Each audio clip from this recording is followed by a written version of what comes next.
My thoughts and prayers go out to all of the families who have been impacted by this terrible tragedy in northern Thailand, where innocent lives have been tragically lost, and in this massacre by one person who has been affected by drugs and has lost the plot and taken that out on these innocent people.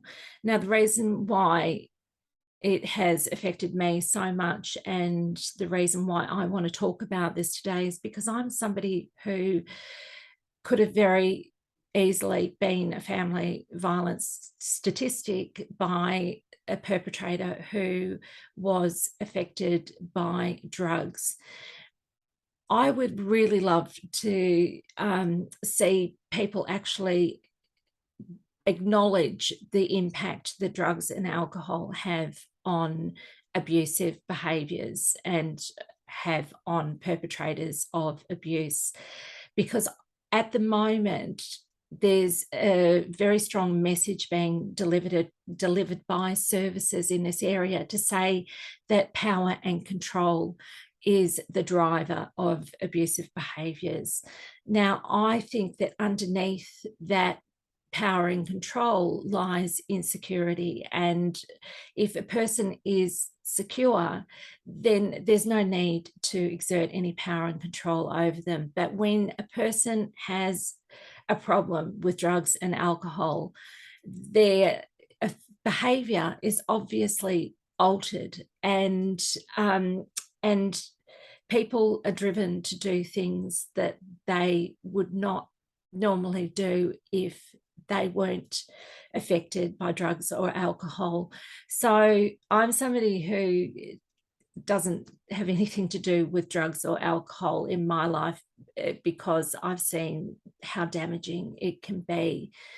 And I think that we live in a society that normalizes, alcohol particularly, but also is, there's still this culture that says, when you're young, that you should be, able to just explore and dabble with drugs and everything, but it's playing with fire.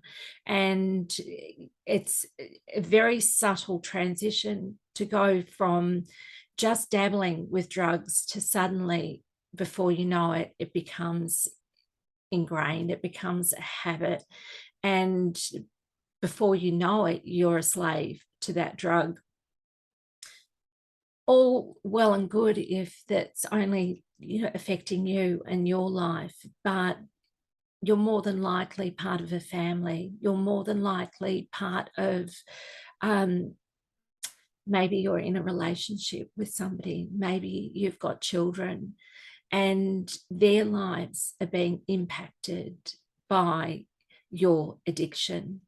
So I urge you, I'm speaking to anybody who's listening who is addicted to either drugs or alcohol, and I urge you to seek help and support to change that, to clean up your life, and do that not just for yourself, but for the sake of the people that you love.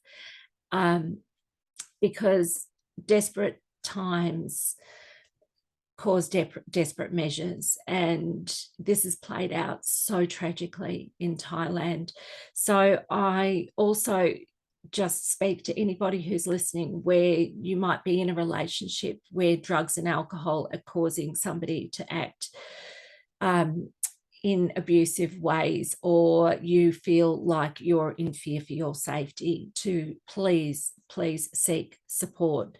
So great place to start is to talk to a free online family violence counselling service.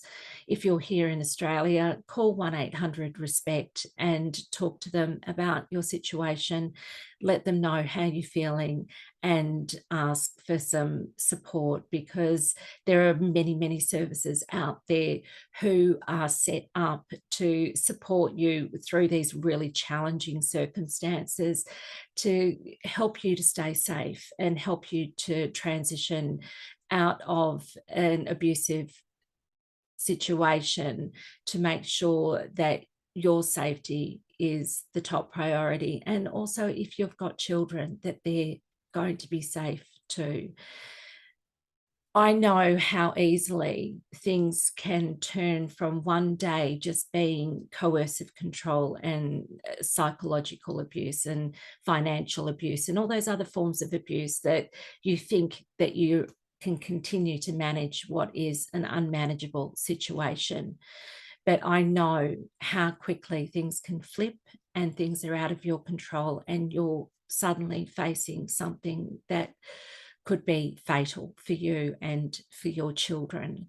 So I urge you to please seek support if you are in a relationship where you feel unsafe, where that person is affected by drugs, is affected by alcohol. And again, if you do struggle with drugs and alcohol, please seek support for that too. There are many, many supports out there to help you to transition and transform your life. It is possible. But don't see getting help as weakness, because successful people, one of their the reasons that they're successful is they don't have a problem with asking for support. They surround themselves with support to help them to achieve success. So I urge you to do the same too. Get some support, get some help, and get your life back on the right track. If you like this video, then don't forget to subscribe, and you can also find me. My name's Sandy Johnston, and you can find me on the Tiaras, Tears and Triumphs podcast. So that podcast is on many, many different podcast platforms. Check it out. I encourage you to do it. There's lots of free resources within that podcast. Plus, I have many, many conversations with other people who have experienced different forms of abuse. And it's a great way for you to gain that support and inspiration, that you too can heal your life, that you too can recover from having been in an abusive relationship. You can pick up the pieces again. You can start piecing your life back together again, and you can have a life that is actually more whole and real and rewarding and happy and satisfying than ever before on the other side. So come and check out the Tiaras, Tears and Triumphs podcast. Okay, take care.